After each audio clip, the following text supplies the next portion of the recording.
আসসালামু আলাইকুম। হ্যালো দর্শক, welcome back to my channel. আশা করি সবাই অনেক ভালো আছেন। ফিরে এলাম নতুন আরেকটি রেসিপির সাথে। আজকের পর্বে তৈরি করে দেখাবো নরম তুলতুলে পোয়া পিঠা।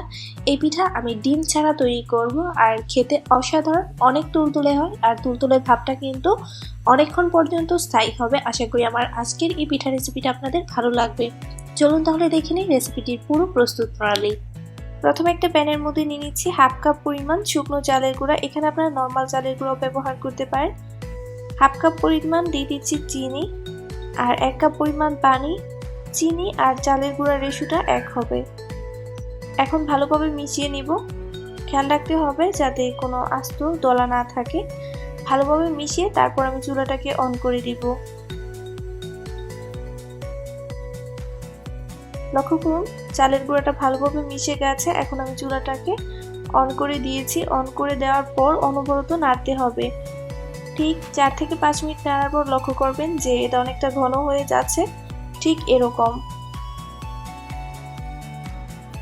যখন এটা এরকম ঘন হয়ে যাবে তখন চুলাটাকে অফ করে দিতে হবে। আর খুব বেশি ঘন করা যাবে না, তাহলে কিন্তু যে ডোটা তৈরি করব সেটা ভালো হবে না।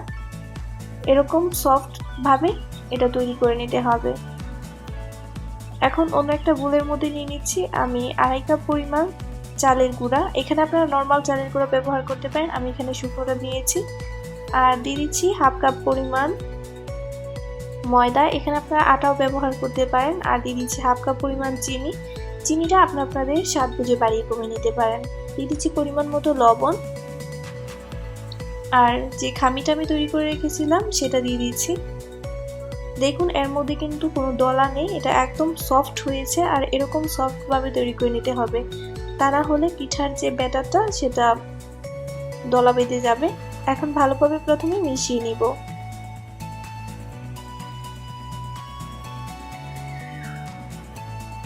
এইভাবে খামি তৈরি করে পিঠা তৈরি করলে পিঠাটা অনেক সফট হবে।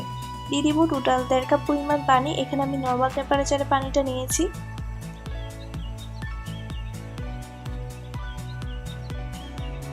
আর অবশ্যই খেয়াল রাখবেন যাতে ব্যাটারটা স্মুথ হয়, কোনো দানাদার অংশ না থাকে। এখন ভালোভাবে মিশিয়ে নিব। আর মিশানো হয়ে গেলে এইভাবে একটু ফেটিয়ে নিতে হবে।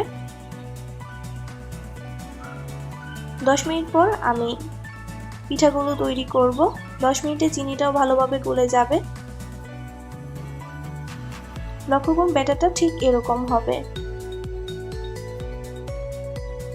আপনাদের দেখে বুঝে নিতে হবে।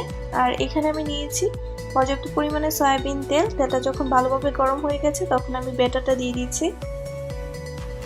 আর দেয়া হয়ে গেলে অপেক্ষা করতে হবে। চুলার আঁচটাকে মিডিয়ামে রাখতে হবে। লক্ষ্য করবেন যে এটা খুবই সুন্দরভাবে এভাবে ফুলে উঠেছে। যখন সাইড থেকে এরকম গোল্ডেন দেখা যাবে তখন এটাকে উল্টে দিতে হবে।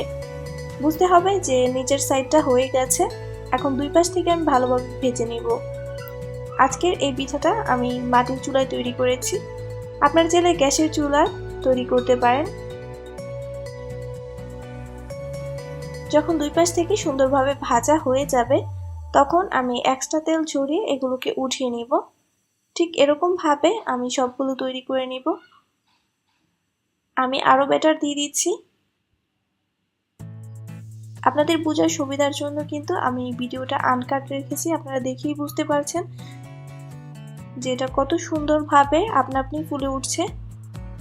আর যখন একটা সাইড হয়ে যাবে ঠিক তখনই আগের মতো উল্টিয়ে দিতে হবে। দুই পাশ থেকে লালচে গোল্ডেন করে ভেজে নিতে হবে। যখন ভাজা হয়ে যাবে তখন আমি এগুলোকে এইভাবে উঠিয়ে নিব। ঠিক এরকম ভাবে আমি সবগুলো পিঠা তৈরি করে নিব। একইভাবে আমি সবগুলো পিঠা তৈরি করে নিয়েছি। আর লক্ষ্য করুন এটা কতটা সফট আর কতটা স্পঞ্জি হয়েছে। আর ভিতরটা কতটা পারফেক্ট হয়েছে আমি আপনাদের ছিঁড়ে দেখিয়ে দিচ্ছি। আপনারা দেখলে বুঝতে পারবেন যে কতটা পারফেক্ট হয়েছে। এইভাবে আপনারা পিঠাগুলো তৈরি করে নিতে পারবেন। আশা করি আমার আজকের এই পিঠা রেসিপিটি আপনাদের ভালো লেগেছে।